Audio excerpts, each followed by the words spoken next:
The Bayou's Dark Secret. Ronald Dominique, the Bayou Strangler. In the humid darkness of Louisiana's bayou country, where Spanish moss hangs like funeral shrouds and the cypress swamps hold ancient secrets, a predator moved unseen for nearly a decade. Ronald Joseph Dominique, known as the Bayou Strangler, murdered at least 23 men and boys between 1997 and 2006, becoming one of the most prolific serial killers in American history. Yet his name remains largely unknown outside Louisiana, a testament to society's indifference toward the marginalized victims he chose to destroy.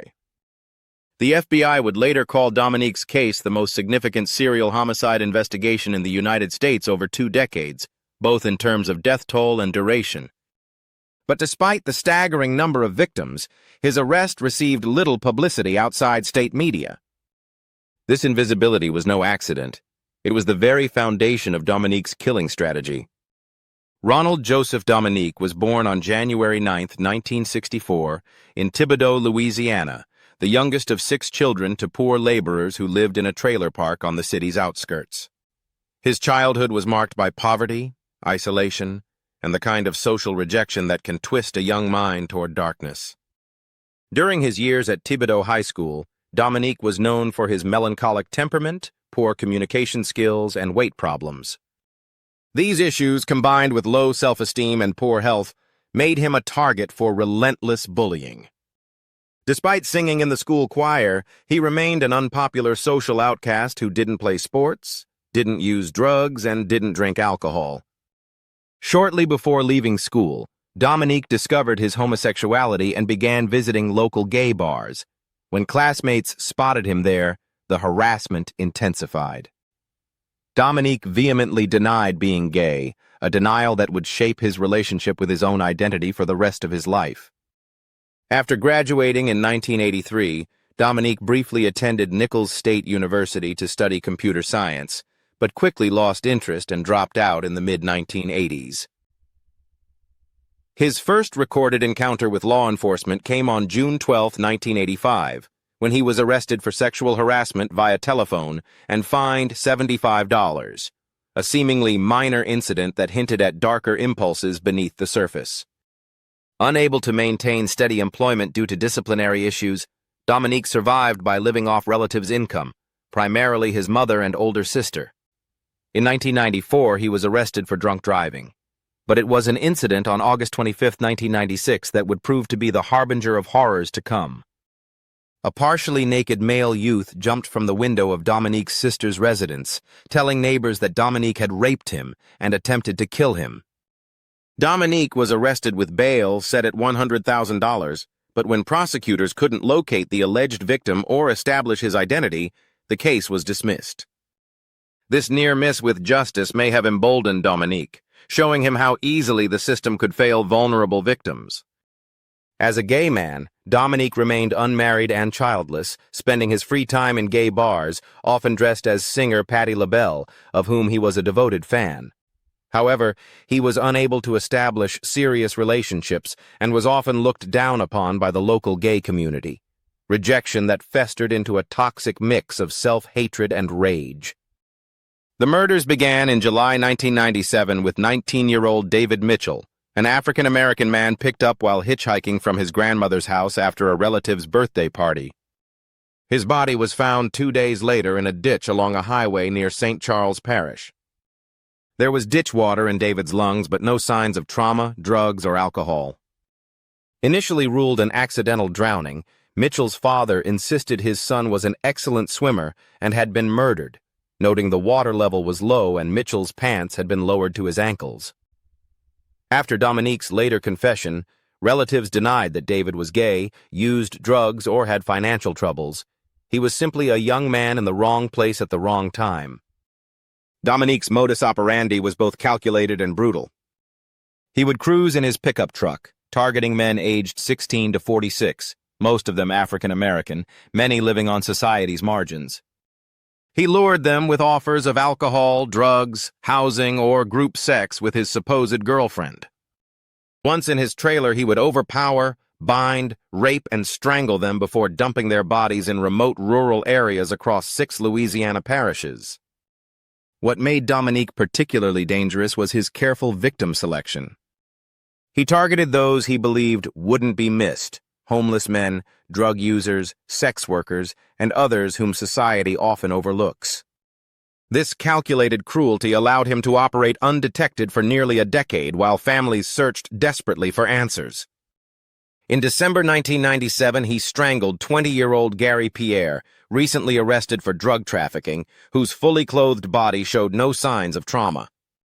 In July 1998, 38-year-old Larry Ranson, a drug-addicted vagrant, became the first victim subjected to bondage.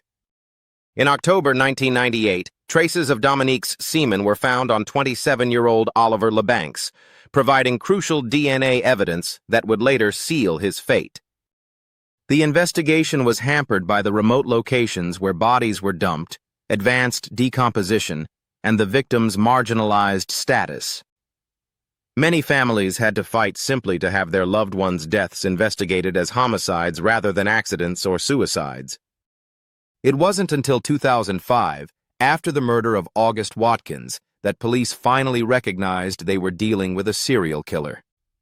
The case was handed over to the FBI, who began connecting murders across multiple parishes that shared a strikingly similar pattern.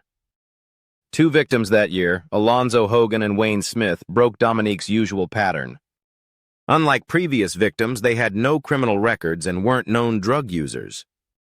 Both were lured with promises of sex with one of Dominique's female friends, showing how he adapted his tactics to different targets. In September 2005, following Hurricane Katrina's devastation, Dominique murdered Chris DeVille, who was trying to hitchhike out of Napoleonville. Dominique's ability to exploit even natural disasters for his predatory purposes demonstrated the depths of his calculated evil. Dominique's last confirmed victim was 27-year-old Christopher Sutterfield, a bisexual man he had been dating since summer 2006. On October 14th, during what Sutterfield believed was a romantic date in Iberville Parish, Dominique struck him in the head with a heavy object. Witnesses had seen Sutterfield with a man driving a black SUV, providing police with their first solid lead. The break in the case came through Ricky Wallace, a Bayou Blue resident who reported that Dominique had lured him to his trailer with offers of drugs and sex. When Dominique tried to convince Wallace that his girlfriend enjoyed bondage and attempted to tie him up, Wallace refused and was allowed to leave. Though initially questioned because Wallace was a drug addict with a history of lying, his testimony led police to request a DNA sample from Dominique. Over the following week, DNA testing matched Dominique's profile with semen found on Oliver LeBancs and Manuel Reed's bodies. On December 1, 2006, nearly a decade after his first murder, Ronald Dominique was finally arrested at a homeless shelter. Once in custody, Dominique expressed his willingness to cooperate and readily confessed to 23 murders, describing them with details known only to investigators. However, despite his confession, he refused to admit guilt, claiming his victims had voluntarily agreed to bondage because they wanted to earn money. Concerning his motive, Dominique revealed a chilling calculus. He wanted to eliminate witnesses because he was unwilling to serve another prison sentence. He claimed that after his 1996 rape arrest, he remained in constantly negative emotional states and began showing symptoms of mental disorder, though experts would later question these claims. After accepting a plea bargain to avoid the death penalty, Dominique was found guilty on all charges on September 24, 2008, and sentenced to 8 consecutive life terms without parole. He is currently incarcerated at Louisiana State Penitentiary in Angola, where he will remain for the rest of his life. The case has been featured in multiple documentaries and true crime series, including Oxygen Network's Mark of a Killer and A&E's First Blood. These productions have helped bring attention to both Dominique's crimes and the societal failures that enabled them. The Ronald Dominique case exposed critical gaps in how society protects its most vulnerable members. His victims weren't just statistics. They were sons, brothers, fathers, and friends whose lives had value regardless of their circumstances. Many were struggling with addiction, homelessness, or economic hardship, but they deserved protection, not predation. The case also highlighted the challenges law enforcement faces when investigating crimes against marginalized populations. Limited resources, jurisdictional issues, and societal prejudices all contributed to the length of Dominique's killing spree. The story of Ronald Dominique is more than a tale of serial murder. It's a damning indictment of a society that failed to protect those who needed protection most. For nearly 10 years, he prowled Louisiana's highways and trailer parks, targeting men whose disappearances wouldn't immediately raise alarms. His 23 confirmed victims, David Mitchell, Gary Pierre, Larry Ranson, and 20 others, weren't just casualties of one man's evil, they were casualties of systemic indifference. Each victim had a story, a family, dreams that were cut short by calculated violence. David Mitchell, the excellent swimmer found in shallow water. Oliver LeBanks, who had recently lost his job and turned to the streets. Christopher Sutterfield, who thought he was on a date with someone who cared about him. These men trusted the wrong person at the wrong moment, and society failed to create safety nets that might have saved them.